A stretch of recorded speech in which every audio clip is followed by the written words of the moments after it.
Hi friends, Bigg Boss Tamil ചാനലിലേക്ക് എല്ലാ കൂട്ടുകാർക്കും സ്വാഗതം. ഇന്നത്തെ വീഡിയോ എന്ന് പറയുന്നത് Bigg Boss season 8 day 2 review ആണ് നമ്മൾ ഇന്നത്തെ വീഡിയോയിൽ ചർച്ച ചെയ്യാൻ പോകുന്നത്. ആദ്യ ദിവസം തന്നെ ബിഗ് ബോസ് വീട്ടിൽ നിന്ന് ഒരാൾ പുറത്തു പോയിരിക്കുകയാണ്. എന്തിനു വേണ്ടിയാണ് നീക്കം? ബിഗ് ബോസ് വീട്ടിലെ ആദ്യത്തെ ക്യാപ്റ്റൻ ആര്? ബിഗ് ബോസ് വീട്ടിലെ ആദ്യത്തെ എലിമിനേഷൻ ആയവർ ആരൊക്കെ? ഈ കാര്യങ്ങളൊക്കെയാണ് നമ്മൾ ഇന്നത്തെ വീഡിയോ ചർച്ച ചെയ്യാൻ പോകുന്നത്. അപ്പോൾ അധികം വേഗം നമുക്ക് വീട്ടിലോട്ട് എടുക്കാം. ആദ്യം നമുക്ക് ഇന്നലത്തെ സംഭവവാസങ്ങളൊക്കെ പെട്ടെന്ന് ഓടിച്ച് നോക്കിയിട്ട് പെട്ടെന്ന് തന്നെ തിരിച്ചു വരാം. ഇന്നലെ ഡേ 1 എന്ന് പറയുന്ന നല്ലൊരു പോസിറ്റീവ് എനർജി കിട്ടിയ ഡേ 1 തന്നെയായിരുന്നു എന്നുള്ളതാണ്. നല്ലൊരു മികച്ച തുടക്കം തന്നെയായിരുന്നു ഡേ 1 നമുക്ക് കാണാൻ സാധിച്ചത്. പറയാൻ കാരണമുണ്ട്, നല്ല ഗുഡ് ഗെയിമിംഗ് കളിക്കുന്ന പല കണ്ടസ്റ്റൻസിനും നമുക്ക് ഇന്നലെ കാണാൻ സാധിച്ചു. ഓരോരുത്തർക്കെതിരെ ഓരോ പ്ലാൻ ചെയ്യാൻ അവർ തുടങ്ങിയിട്ടുണ്ടെന്നുള്ളതാണ് ഗുഡ് ഇമ്പാക്റ്റ് ആയിട്ട് എനിക്ക് പറയാനുള്ളത്. അത് എടുത്തു പറയേണ്ട രണ്ട് വ്യക്തികളാണ്. ബാക്കി എല്ലാവരും കളിക്കുന്നുണ്ട്, പക്ഷേ എടുത്തു പറയേണ്ട രണ്ട് വ്യക്തികളുണ്ട്. ഇമ്പോർട്ടൻ്റ് ആയിട്ട് പറയുന്ന രണ്ട് വ്യക്തികളുണ്ട്. ഒന്ന് ജാക്കുലിൻ്റെ പേരാണ്. ജാക്കുലിൻ നല്ല കണ്ടൻറ്റ് കൊടുത്ത് ഇപ്പോൾ കളിക്കുന്നുണ്ട്, നല്ല ഗുഡ് ഗെയിമും ഒപ്പം കളിക്കുന്നുണ്ട്.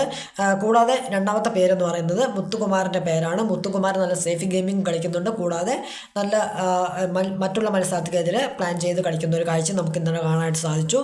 അതിനുശേഷമാണ് ഇന്നലെ അപ്രതീക്ഷിതമായ നാടകീയ രംഗം നമുക്ക് കാണാനാണ് സാധിച്ചത്. 24 hours ഉള്ളിൽ ഒരാൾ ബിഗ് ബോസ് വീട്ടിൽ നിന്ന് പുറത്തു പോകുമെന്ന് പറഞ്ഞതുപോലെ തന്നെ ഇന്നലെ സംഭവിക്കുകയുണ്ടായി. ആ നോമിനേഷൻ ഇപ്രകാരമായിരുന്നു. എല്ലാവരും ബിഗ് ബോസ് ലിവിംഗ് റൂമിൽ വിളിച്ചു കൂട്ടുന്നു. എന്നിട്ട് ബിഗ് ബോസ് ഇപ്രകാരം പറയുന്നു: 24 hours ഒരാൾ പുറത്തു പോകുമെന്ന് പറഞ്ഞല്ലോ, ആ നോമിനേഷനാണ് ഇപ്പോൾ നടക്കാൻ പോകുന്നത്. ഈ ബിഗ് ബോസ് വീട്ടിൽ നിങ്ങൾക്ക് തുടരണമെന്ന് ആഗ്രഹിക്കുന്നില്ല, നിങ്ങൾ കരുതുന്ന ഒരു വ്യക്തിയുടെ പേര് പറയാൻ ആവശ്യപ്പെടുന്നു. അതുപോലെ തന്നെ എല്ലാവരും പറയുന്നു. പക്ഷേ ഏറ്റവും കൂടുതൽ പേര് പറയുന്നത് സഞ്ജനയാണ്. അപ്പോൾ ബിഗ് ബോസ് അനൗൺസ്മെൻറ്റ് ചെയ്യുന്നു, സഞ്ജന നിങ്ങൾ ഔട്ടായിരിക്കുന്നു. അപ്പോൾ സഞ്ജന കരയാണ് ചെയ്യുന്നത്. ബാക്കിയുള്ളവർ എല്ലാവരും സഞ്ജനയെ സമാധാനിപ്പിക്കുന്നുണ്ട്. സഞ്ജനയോട് ബിഗ് ബോസ് ഇപ്രകാരം പറയുന്നു: ട്രോഫി, അതായത് അവർ കയറി പോകുമ്പോൾ ഒറിജിനൽ പോലെ തോന്നിക്കുന്ന ഒരു ഡ്യൂപ്ലിക്കേറ്റ് ട്രോഫി അവർക്ക് കൊടുത്തു വിട്ടിരുന്നു. അപ്പോൾ ആ ട്രോഫി എടുത്ത് കൊണ്ടുവരാൻ ബിഗ് ബോസ് പറയുന്നു. എന്നിട്ട് ഗാർഡൻ ഏരിയയിൽ ഒരു കല്ല് വെച്ചിട്ടുണ്ട്. ആ കല്ലിൽ ഈ ട്രോഫി എറിഞ്ഞുടയ്ക്കാൻ പറയുന്നുണ്ട്. ഇപ്രകാരമാണ് പറയുന്നത്: ഇനി നിങ്ങൾക്ക് ഈ ട്രോഫി ആവശ്യമില്ല, നിങ്ങൾ തോറ്റിരിക്കുന്നു, ഈ ട്രോഫി എറിഞ്ഞുടയ്ക്കുക എന്ന് ഇപ്രകാരം പറയുന്നുണ്ട് ബിഗ് ബോസ്. എന്നിട്ട് ഇതും പറഞ്ഞിട്ട് സഞ്ജന കരഞ്ഞിട്ട് ഇറങ്ങി പുറത്തേക്ക് പോകുന്ന ആ ദൃശ്യമാണ് നമുക്ക് ഇന്നലെ ലൈവിൽ കാണാനായിട്ട് സാധിച്ചത്. അതിന് ശേഷമാണ് ഇതിനെ ചൊല്ലി പല സംഭവവാസങ്ങളും ബിഗ് ബോസ് വീട്ടിൽ അരങ്ങേറുകയുണ്ടായി ഈ നോമിനേഷനെ പറ്റി. എനിക്ക് തോന്നുന്നു ഇതൊരു അതായത് ഈ ഒരു നോമിനേഷൻ, അതായത് 24 hours ഒരു നോമിനേഷൻ വേണ്ടിയിരുന്നില്ല. കാരണം സഞ്ജന ബിഗ് ബോസ് വീട്ടിൽ കയറിയിട്ട് 24 മണിക്കൂർ ആകുന്നേ ഉള്ളൂ. ഇപ്പോൾ തന്നെ സഞ്ജനയെക്കുറിച്ച് നമുക്കൊന്നും പ്രെഡിക്റ്റ് ചെയ്യാൻ പറ്റില്ല. നല്ല ടോപ്പ് ഗെയിമിംഗ് ആണോ അതോ നല്ല സൂപ്പർ പ്ലെയർ ആണോ എന്നൊന്നും നമുക്കൊന്നും പറയാനായിട്ടില്ല. കാരണം 24 hours ആകുന്നതേ ഉള്ളൂ. അതിനുള്ളിൽ അതായത് ഇതിൽ പലരും നല്ല ഗെയിമിംഗ് കളിക്കുന്നുണ്ട്. പക്ഷേ സഞ്ജനെ സംബന്ധിച്ച് അതിലുള്ള ഒരാൾ തന്നെയായിരുന്നു സഞ്ജന എന്ന് വെച്ച്. കാരണം ഇപ്പം തന്നെ ഒരു എവിക്ഷൻ, അതായത് അപ്രതീക്ഷിതമായ ഒരു എവിക്ഷൻ വേണ്ടിയിരുന്നില്ല എന്നുള്ള ഒരു കൺസെപ്റ്റാണ് എനിക്കുള്ളത്. ചിലപ്പോൾ എല്ലാവരും ഒന്ന് ആക്റ്റീവ് ആകാൻ, അതായത് ഇതിനുള്ളിൽ ഒരാൾ പോയി കഴിഞ്ഞാൽ പേടി ഉണ്ടാകുമല്ലോ. അപ്പോൾ പേടി കൊണ്ട് എല്ലാവരും നല്ലൊരു ഗെയിമിങ് കാഴ്ചവെക്കും എന്നുള്ള ഒരു രീതിയിലായിരിക്കാം ഈ ഒരു എവിക്ഷൻ എന്നുള്ളതാണ്, ഈ ഒരു എവിക്ഷൻ ഇപ്പോൾ കൊണ്ടുവന്നത് എന്നുള്ളതാണ് എനിക്ക് പറയാനായിട്ട് സാധിക്കുക. ഇതിൻ്റെ പേരിൽ ഇന്നലെ കുറേ അവസ്ഥകൾ ലൈവിൽ നടക്കുകയുണ്ടായി. ഇതിൻ്റെ പേരിൽ ഒരുപാട് നല്ല ചർച്ചകൾ നടക്കുകയുണ്ടായി. ബട്ട് വൈൽഡ് കാർഡ് എൻട്രി ആയിട്ട് വരാൻ നല്ലൊരു ചാൻസ് കാണുന്നുണ്ട്. ചിലപ്പോൾ ഈ ആഴ്ച തന്നെ ഒരു വൈൽഡ് കാർഡ് എൻട്രി ആയിട്ട് കയറാനും സാധ്യതയുണ്ട്. ഇത് തമിഴ് ബിഗ് ബോസ് ആണ്, മലയാളം ബിഗ് ബോസ് പോലെയല്ല. ഓക്കെ, ഇനി അതിന് ശേഷമാണ് നമുക്ക് മറ്റൊരു സംഭവവികാസം നമുക്ക് കാണാൻ സാധിച്ചു. പലരും ഗ്രൂപ്പായി തിരിഞ്ഞ് കളിക്കുന്ന ഒരു കാഴ്ച നമുക്കായിട്ട് കാണാൻ സാധിച്ചിരുന്നു. അതിനുശേഷം ബിഗ് ബോസ് വീട്ടിലെ ആദ്യഘട്ട നോമിനേഷൻ നടക്കുകയാണ് ചെയ്യുന്നത്. ആ നോമിനേഷൻ ഇപ്രകാരമായിരുന്നു: എല്ലാവരും ലിവിംഗ് റൂമിൽ വിളിച്ചു കൂട്ടുന്നുണ്ട്. എന്നിട്ട് ഇപ്രകാരം ബിഗ് ബോസ് പറയുന്നുണ്ട്: ഈ ബിഗ് ബോസ് വീട്ടിൽ നിങ്ങൾ തുടരാൻ ആഗ്രഹിക്കാത്ത രണ്ട് വ്യക്തികളുടെ പേര് പറയുന്നുണ്ട്. അപ്പോൾ എല്ലാവരും ഓരോരുത്തരുടെ രണ്ട് പേര് പറയുന്നുണ്ട്. ഏറ്റവും കൂടുതൽ പേര് പറഞ്ഞത് ഒന്നാമത്തെ വ്യക്തി എന്ന് പറയുന്നത് 6 പേരാണ് ഈ ആഴ്ച നോമിനേറ്റ് ചെയ്യപ്പെട്ടിരിക്കുന്നത്. ഒന്നാമത്തെ പേര് ജാക്കുലിൻ്റെ പേരാണ് എല്ലാവരും പറഞ്ഞിരിക്കുന്നത്. രണ്ടാമത്തെ പേര് നമ്മുടെ ഫാത്മാനായിട്ടുള്ള രവീന്ദ്രൻ്റെ പേരാണ് പറഞ്ഞിരിക്കുന്നത്. മൂന്നാമത്തെ പേരായിട്ട് അരുൺ പ്രകാശിൻ്റെ പേരാണ് പറഞ്ഞിരിക്കുന്നത്. നാലാമത്തെ പേര് മുത്തുകുമാറിൻ്റെ പേരാണ് പറഞ്ഞിരിക്കുന്നത്. അഞ്ചാമത്തെ പേരായിട്ട് സൗന്ദര്യയുടെ പേര് പറഞ്ഞിരിക്കുന്നു. ആറാമത്തെ പേര് രഞ്ജിത്തിൻ്റെ പേരാണ് പറഞ്ഞിരിക്കുന്നത്. ഈ 6 പേരാണ് ഈ ഒരാഴ്ച എവിക്റ്റായിപ്പെട്ട ഈ 6 മത്സരാർത്ഥികൾ എന്ന് പറയുന്നത്. ഈ 6 വ്യക്തികളും പറയുകയാണെങ്കിൽ ജാക്വിലി നന്നായിട്ട് കളിക്കുന്നുണ്ട്, നല്ല ഗുഡ് ഗെയിമറാണ്, നല്ല നല്ല കണ്ടൻറ്റ് ക്രിയേറ്റ് ചെയ്യുന്നുണ്ട്. അതുപോലെ തന്നെ രവീന്ദ്രൻ്റെ കാര്യം എടുത്ത് നോക്കുകയാണെങ്കിൽ അത്രയ്ക്കും ഒരു ഇമ്പാക്റ്റിലേക്ക് വന്നിട്ടില്ലെങ്കിലും നല്ലൊരു ഗെയിമിംഗ് കളിക്കുന്നുണ്ട്. അരുൺ പ്രകാശിൻ്റെ കാര്യം പറയുകയാണെങ്കിൽ അരുൺ പ്രകാശ് നല്ലൊരു ഗെയിമിംഗ് കളിക്കാൻ ശ്രമിക്കുന്നുണ്ട്, പക്ഷേ അതിലോട്ട് എത്തിയിട്ടില്ല എന്നുള്ളതാണ്. 4ാമത്തെ കാര്യം മുത്തുകുമാറിൻ്റെ കാര്യം പറയുകയാണെങ്കിൽ നല്ല സേഫിംഗ് ഗെയിം കളിക്കുന്നുണ്ട്, അതുപോലെ തന്നെ മറ്റുള്ളവർക്കെതിരെ പ്ലാൻ ചെയ്യുന്നുണ്ട്.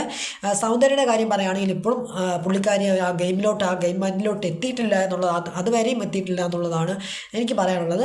6ാമത്തെ രഞ്ജിത്തിൻ്റെ കാര്യം പറയുകയാണെങ്കിൽ ഇപ്പോഴും ആ ഗെയിമിലേക്ക് എത്തിയിട്ടില്ല എങ്കിലും വരും ദിവസങ്ങൾ നല്ല ഗുഡ് ഗെയിമിംഗ് കളിക്കാൻ ഈ ഒരാഴ്ച ഒരു ഇമ്പാക്റ്റ് ഉണ്ടാക്കാൻ രഞ്ജിത്തിന് കഴിയുമെന്നുള്ളത് ഒരു വിശ്വാസത്തിലാണ് എല്ലാവരും. എന്തായാലും നമുക്ക് നോക്കാം അല്ലേ, ഈ 6 പേരും ഈ ആഴ്ച ഈ 6 പേരിൽ ആരൊക്കെ പുറത്തേക്ക് പോകും, അതോ 2 പേര് പോകുമോ 3 പേര് പോകുമോ എന്നൊക്കെ നമുക്ക് വരും ദിവസങ്ങളിൽ ചർച്ച ചെയ്യാം. ഓക്കെ, എന്തായാലും നമുക്ക് നോക്കാം. ഓക്കെ, അതിനുശേഷം ബിഗ് ബോസ് വീട്ടിലെ ആദ്യ ഘട്ട ക്യാപ്റ്റൻ തിരഞ്ഞെടുക്കുന്ന ഒരു ടാസ്ക് അവർക്ക് കൊടുത്തിരുന്നു. ആ ടാസ്കിൻ്റെ പേര് തലവൻ ആര് തലവി ആര് എന്നുള്ളതായിരുന്നു ആ ടാസ്കിൻ്റെ പേരെന്ന് പറയുന്നത്.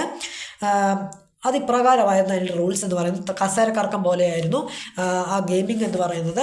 എല്ലാവരും നല്ല ഗെയിമിംഗ് കളിക്കുകയുണ്ടായി. ആ ടാസ്കിന് നല്ല നല്ല ഒന്നിനോടൊന്നും മികച്ച പ്രകടനം അവർ കാഴ്ചവെക്കുകയുണ്ടായി. അപ്പുറത്തൊരു കസേര ഇട്ടിട്ടുണ്ട്, ഇപ്പുറത്തും അതുപോലെ തന്നെ 9 കസാര ഇട്ടിട്ടുണ്ട്. ഗാർഡൻ ഏരിയയിൽ വെച്ചാണ് ഈ മത്സരം നടക്കുന്നത്, 2 വശത്തായിട്ടാണ് മത്സരം നടക്കുന്നത്. ആദ്യം 8 കസാര വെച്ച ഭാഗത്ത് പെണ്ണുകൾ 9 പേർ ഇങ്ങനെ നിൽക്കണം, അടുത്ത 8 കസാരയിൽ ആണുങ്ങൾ ഇങ്ങനെ നിൽക്കണം. അങ്ങനെയായിരുന്നു നിൽക്കേണ്ടിരുന്നത്. പെണ്ണുകൾ ഓടിപ്പോയി അപ്പുറത്തെ കസാരയിൽ ഇരിക്കണം, ആണുങ്ങൾ ഓടിപ്പോയി ഇപ്പുറത്തെ കസാരയിൽ ഇരിക്കണം. ഇതായിരുന്നു ഗെയിമിൻ്റെ റൂൾസ് എന്ന് പറയുന്നത്. ആർക്കാണോ കസാര കിട്ടാത്തത് അവർ ഔട്ടാകുന്നതായിരിക്കും എന്നുള്ളതാണ് ഈ ഒരു ഗെയിമിൻ്റെ റൂൾസ് എന്ന് പറയുന്നത്. അങ്ങനെ ഗെയിം സ്റ്റാർട്ട് ആകുകയാണ്. ഓരോ റൗണ്ട് കഴിയുമ്പോൾ ഓരോരുത്തരും അങ്ങനെ പുറത്തായി വരികയാണ് ചെയ്യുന്നത്. അങ്ങനെ അവസാനം ദർശികയും ദീപക്കുമാണ് അവസാനം വരുന്നത്. അങ്ങനെ ബാക്കിയുള്ളവർ ഓരോ റൗണ്ടിൽ ഔട്ടായല്ലോ. ഈ ബാക്കിയുള്ളവർക്ക് ബാക്കിയുള്ളവർക്ക് ഇവരെ തടയാം. അതായത് ഇങ്ങനെ ഉന്താനും പാടില്ല, തള്ളാനും പാടില്ല, ഒന്നും പാടില്ല. അവരെ ഇങ്ങനെ തടയാം. അതായത് അവർ മറ്റുള്ളവർ ക്യാപ്റ്റനാകാൻ പാടില്ല എന്നുള്ള തരത്തിലായിരിക്കണം ഈ തടയേണ്ടത്. ഓരോരുത്തരും ഇവർക്കുള്ള 2 പേർക്കുള്ള ഗെയിം വീണ്ടും സ്റ്റാർട്ട് ആവുകയാണ് ചെയ്യുന്നത്. ഓരോരുത്തരും ഇവർ വീതം തടയുന്നുണ്ട്. അതിൻ്റെ ഇടയിൽ കുറച്ച് തള്ളും മുന്തും തള്ളും ഇടിയൊക്കെ ചവിട്ടും തൊഴിയൊക്കെ കിട്ടുന്നുണ്ട്. അങ്ങനെ ഓടി, അതായത് ദീപക് ഓടി അപ്പുറത്തെ കസാരയിൽ പോയിരിക്കണം, ദർശിക ഓടി ഇപ്പുറത്തെ കസാരയിൽ വന്നിരിക്കണം. അങ്ങനെ പെട്ടെന്ന് തന്നെ, അതായത് ഗെയിം സ്റ്റാർട്ട് ചെയ്യുന്ന പെട്ടെന്ന് തന്നെ ദർശിക ഓടുകയാണ് ചെയ്യുന്നത്. ദർശിക ഓടി ഇപ്പുറത്തെ കസാരയിൽ വന്നിരിക്കുന്നു. അങ്ങനെ ദർശികയാണ് ആ ഗെയിമിൽ വിജയിക്കുന്നത്. അങ്ങനെ ആദ്യ ക്യാപ്റ്റനായിട്ട് ദർശികയാണ് ഈ ആഴ്ച തിരഞ്ഞെടുക്കപ്പെട്ടിരിക്കുന്നത്. അപ്പോൾ ഈ ആഴ്ച ദർശിക ക്യാപ്റ്റനായി തിരഞ്ഞെടുക്കപ്പെട്ടില്ല. എല്ലാവിധ അനുഗ്രഹങ്ങളും, നല്ലൊരു ഗുഡ് ക്യാപ്റ്റനായിരിക്കട്ടെ എന്നാണ് ഞാൻ ആശംസിക്കുന്നത്. ഇതുപോലെ ഓരോരുത്തർക്കും ഓരോ കഴിവുണ്ട്. അതായത് ഇനിയും ഗെയിം പുറത്ത് വന്നു കഴിഞ്ഞാൽ, അതായത് ഇനിയും ഗെയിം സേഫ് ഗെയിം കളിക്കുന്നവരുണ്ട്, ഡബിൾ സ്റ്റാൻഡ് കളിക്കുന്നവരുണ്ട്. അതായത് ഏറ്റവും എടുത്ത് പറയേണ്ടത് നമ്മൾ അർണവിനും അൻഷിതയാണ്. അൻഷിതയും അർണവ് ഒന്നിച്ചിരുന്ന്, അതായത് ഡബിൾ മൈൻഡ് സേഫ് ഗെയിം കളിക്കുന്ന ഒരു കാഴ്ച നമുക്ക് കാണാൻ സാധിച്ചു. ഇവർ 2 പേരും ഒന്നിച്ചാണല്ലോ വന്നത്. അപ്പോൾ ഒന്നിച്ച് തന്നെ കളിക്കാനുള്ളൊരു പോക്കാണ്. ഇതൊക്കെ പൊളിക്കണമെങ്കിൽ ഒരു വൈൽഡ് കാർഡ് എൻട്രി വന്നു കഴിഞ്ഞാൽ ഇതൊക്കെ പൊളിച്ചടുക്കി ഒരു പോസിറ്റീവ് മൈൻഡിലേക്ക് വീണ്ടും ഈ ഗെയിം ഉയർത്തിക്കൊണ്ടുവരാൻ പറ്റും എന്നുള്ളതൊരു ഇതാണ് നമുക്ക് ഇനി ഉള്ള ദിവസങ്ങളിൽ കാണാനായിട്ട് സാധിക്കുക. ഓക്കെ, അപ്പോൾ ഇത്രയും കാര്യങ്ങളാണ് ഇന്നലെ ലൈവിൽ സംഭവിച്ചത്. എന്തായാലും സഞ്ജനയുടെ എവിക്ഷൻ എന്ന് പറയുന്ന ഒരു തികച്ചും അൺഫെയർ എവിക്ഷൻ തന്നെയായിരുന്നു. അതിലൊട്ടും ഞാൻ യോജിക്കുന്നില്ല. ഓക്കെ, അപ്പോൾ അതൊക്കെ അവിടെ നിൽക്കട്ടെ. ഇനി ഇന്നത്തെ ദിവസത്തോട്ട് വന്നു കഴിഞ്ഞാൽ ഇന്നത്തെ ദിവസം നല്ലൊരു പോസിറ്റീവ് എനർജിയോട് കൂടിയുള്ളൊരു ദിവസം തന്നെയായിരുന്നു തുടങ്ങിയിരുന്നത്. ഇപ്പോൾ ലൈവിൽ നടന്നുകൊണ്ടിരിക്കുന്നത് ഓരോരുത്തരും ഓരോ ചർച്ചയിലാണ്. ഞാൻ അങ്ങനെ ചെയ്യും, ഞാൻ ഇങ്ങനെ ചെയ്യും, നീ അങ്ങനെയാണ്, നീ ഇങ്ങനെയാണെന്നുള്ളൊരു ചർച്ചകളൊക്കെ അവിടെ തുടങ്ങിയിട്ടുണ്ട്. അവരൊക്കെ ചർച്ച അവിടെ ചെയ്യട്ടെ. ഓരോ റൂമിനെ പറ്റിയാണ് ഇപ്പോഴും ചർച്ച നടക്കുകയാണ്. ഇപ്പോഴും ചർച്ച തകൃതിയായിട്ട് നടന്നുകൊണ്ടിരിക്കുകയാണ് അവിടെ. എന്താ ചെയ്യാല്ലേ, കിട്ടിയ റൂമൊക്കെ മതിയല്ലോ. ഇപ്പോൾ വീണ്ടും ആ റൂമിലൊക്കെ ഇടിച്ച് കയറാൻ പോകുന്നു എന്തിന്? അപ്പോൾ ഇവിടെ ചർച്ച നടക്കുന്നത് പെണ്ണുങ്ങൾ തമ്മിലാണ്. ഇവിടെ ചർച്ച നടക്കുന്നത്. ആണുങ്ങൾ അപ്പുറത്ത്, മറുഭാഗത്ത് ആണുങ്ങൾ തമ്മിൽ ചർച്ച നടക്കുന്നുണ്ട്, മറുഭാഗത്ത് ഇപ്പുറത്ത് പെണ്ണുങ്ങൾ തമ്മിലാണ് ചർച്ച നടക്കുന്നുണ്ട്. ഇപ്പുറത്തെ റൂമിൽ, പെണ്ണുങ്ങളുടെ റൂമിൽ വന്നിട്ട് നമ്മൾ ജാക്കലിൻ പറയുന്നുണ്ട്, ഈ റൂമിൽ ഞാൻ കയറില്ല, ഇങ്ങനെ പറയുന്നത്. ഈ റൂമിൽ ഞാൻ ഇനി കയറില്ല. നിങ്ങൾക്ക് ഈ റൂമിൽ ആരെയും വേണമെങ്കിലും കയറണമെന്ന് നിങ്ങൾക്ക് നിങ്ങൾ തീരുമാനിച്ചോ. ഞാൻ ഈ റൂമിൽ ഞാൻ ഇനി കയറില്ല. അപ്പോൾ ഈ റൂമിൽ കയറുന്നില്ലെങ്കിൽ പിന്നെ ഇതിനെക്കുറിച്ച് ചർച്ച ചെയ്യാൻ നിൽക്കുന്നത്? അതാണ് എനിക്ക് ചോദിക്കാനുള്ളത്. അതിനെക്കുറിച്ച് ചർച്ച ചെയ്യാൻ നിൽക്കുന്നതിന് ഈ റൂമിൽ കയറണമെന്നുണ്ട്, പക്ഷേ ജാക്കലിന് ഈ റൂമിൽ കയറണമെന്നുണ്ട്. അതുകൊണ്ടാണല്ലോ ഈ ചർച്ചയ്ക്ക് വന്നത്. ഇവരെല്ലാവരും കൂടി ഇവരെ ഗ്രൂപ്പായിരുന്നു ചർച്ച ചെയ്യുന്ന സമയത്ത്, ഓരോ ഗെയിമിങ് കാര്യങ്ങളൊക്കെ കൂട്ടാൻ ഇന്ന് തീരുമാനിക്കുന്ന ആ സമയത്ത് ഇതിൻ്റെ ഇടയിൽ വന്നിട്ട് ജാക്കലിൻ ഈ കാര്യം പറയണമെങ്കിൽ ഡബിൾ സ്റ്റാൻഡിൽ അല്ലെങ്കിൽ ഗുഡ് കണ്ടൻറ്റ് കൊടുത്തൊരു കളിക്കുന്നൊരു ഗെയിമർ ഇവിടെ വന്ന് കളിക്കുകയാണെങ്കിൽ അവർ മാസ്റ്റർ പ്ലാൻ മനസ്സിലാക്കാനായിരിക്കണം ഒരു പക്ഷേ ഈ ഒരു കാര്യം പറയാനായിട്ട് ഈ റൂമിലേക്ക് വന്നിരിക്കുക എന്നുള്ളതാണ്. എല്ലാവരും ഗ്രൂപ്പ് ചർച്ചയൊക്കെ ഇപ്പോഴും നടക്കുകയാണ്. തകർച്ചയെ അതായത് തകൃതി നടക്കുന്നുണ്ട് അവിടെ. ഒരു കല്യാണം എങ്ങനെയാണോ അതുപോലെ തന്നെ തകൃതി നടക്കുന്നുണ്ട്. അപ്പുറത്ത് ആണുങ്ങൾ ഒരു വേറെ സൈഡിൽ മാറിപ്പോയിരുന്നിട്ട് നീ ഇവൾക്കരുത് എങ്ങനെ കളിക്കണം, നീ അവനെതിരെ അങ്ങനെ കളിക്കണം നമുക്ക് പറയുന്നുണ്ട്. ഓരോ ഗെയിം പ്ലാൻ ഓരോരുത്തർക്ക് പറഞ്ഞു കൊടുക്കുന്നുണ്ട്. പിന്നെ ഇന്ന് ചിലപ്പോൾ കാണാനായിട്ട് സാധിക്കുക കിച്ചൺ അതായത് വെസൽ ടീം അങ്ങനെയൊക്കെ തിരിക്കുമായിരിക്കും.